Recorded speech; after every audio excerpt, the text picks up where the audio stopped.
The Second World War. It was, without a doubt, the most destructive conflict in all of human history, a global catastrophe that completely redrew the map of the world. But here's the thing, it didn't just happen out of nowhere.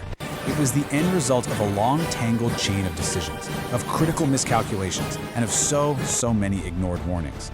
A path that led humanity, one step at a time, right into the abyss. So let's go to that morning. It's just before 8 o'clock when the sirens start wailing. The people of Nagasaki, they're used to this drill. They head for their shelters. But then, a little while later, the sirens go off again. This time, though, it's the all-clear signal. You see, the spotters, they'd only seen 2 American bombers. And they thought, well, that's not enough for a major air raid. They must just be on a reconnaissance flight. So, the people come out from their shelters, they go back to their day, completely unaware that they're living out their final moments. It was an absolutely fatal misjudgment. At 11:01 a.m., a single bomb detonates over the city. The fireball it creates is literally hotter than the sun.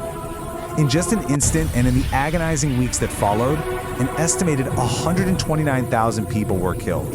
And it all stemmed from that one, seemingly small miscalculation. That single moment of misjudgment in Nagasaki, it was really the final brutal act in a war that began with a whole series of equally critical, overlooked warnings. Here on Causality Deep Dive, we trace those connections. We want to understand not just what happened, but why it happened. So let's begin. To find that first crucial link in the chain, we actually have to go all the way back to the end of the First World War. Because the way that conflict ended, well, it planted the seeds for the next one, specifically within the incredibly harsh terms of the Treaty of Versailles. You have to understand, this treaty was designed to punish Germany, to weaken it permanently.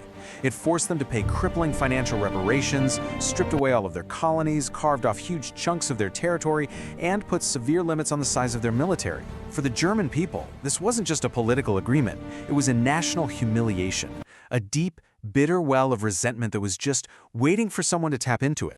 And this is, of course, where Adolf Hitler enters the story. He saw that deep well of bitterness, and he didn't just tap into it, he dove in headfirst. In his book Mein Kampf, he expertly weaponized that national resentment. He crafted this powerful story. He told the German people that their suffering wasn't their fault. Oh no, it was the result of a massive conspiracy, led by enemies both inside and outside the country. He managed to transform a peace treaty into a powerful, unifying rallying cry for vengeance.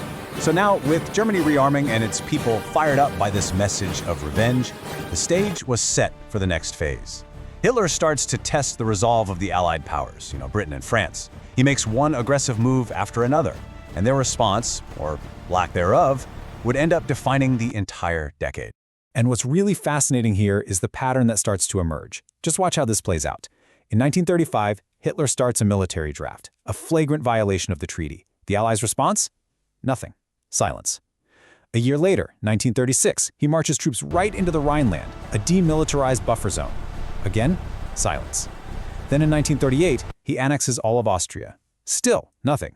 They even go so far as to hand him a piece of Czechoslovakia at the Munich conference, just desperately hoping it'll be enough to satisfy him. But with every single step, Hitler didn't see compromise. He saw weakness. He was learning that the path forward was wide open, because no one was willing to stand in his way.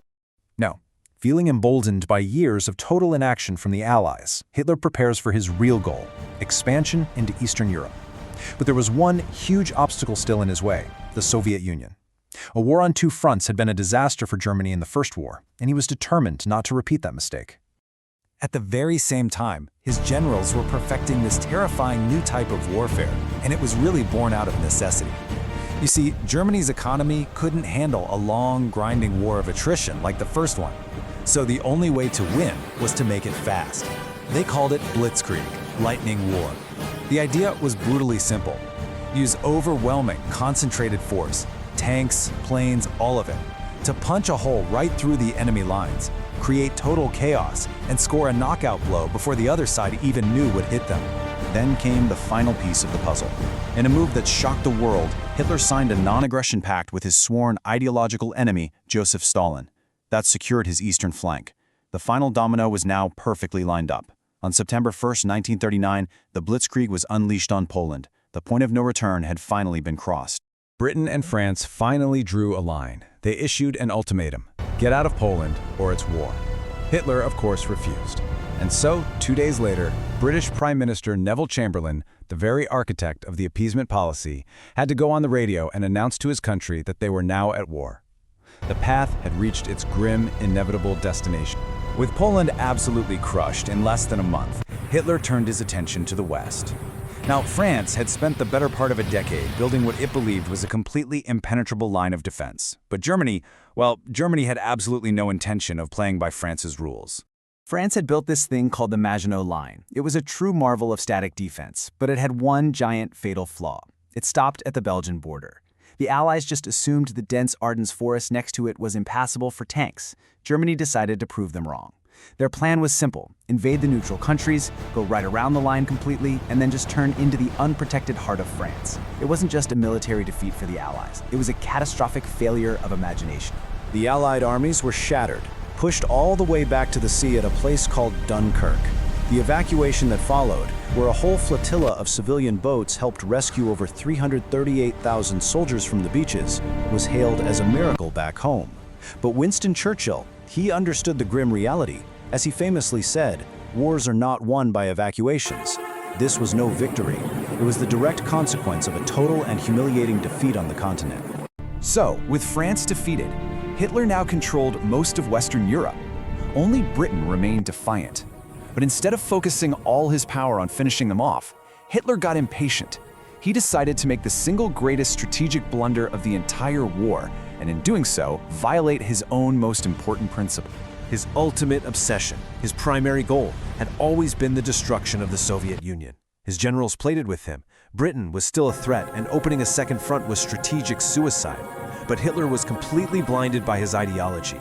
He was convinced the Soviet army was weak, famously saying, "We only have to kick in the front door and the whole rotten structure will come tumbling down."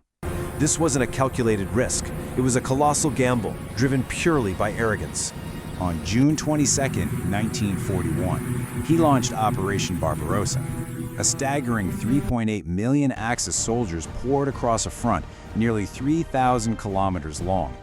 It was, and still is, the largest land invasion in human history.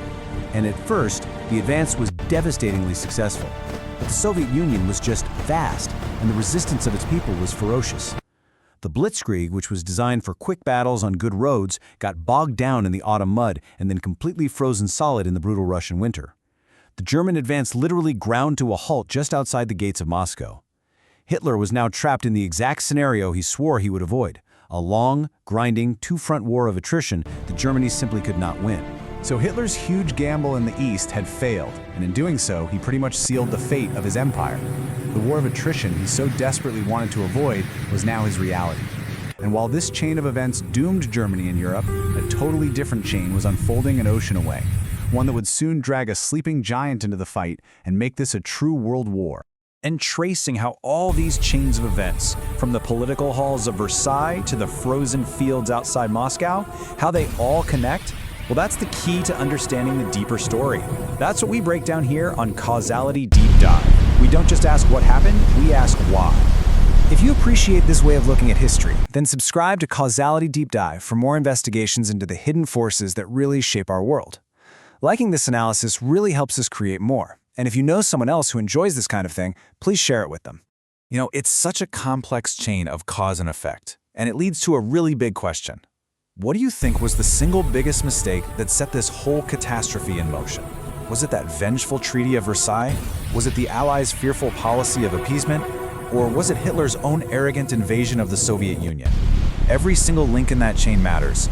Let me know your theory in the comments below. I'm really looking forward to reading your analysis.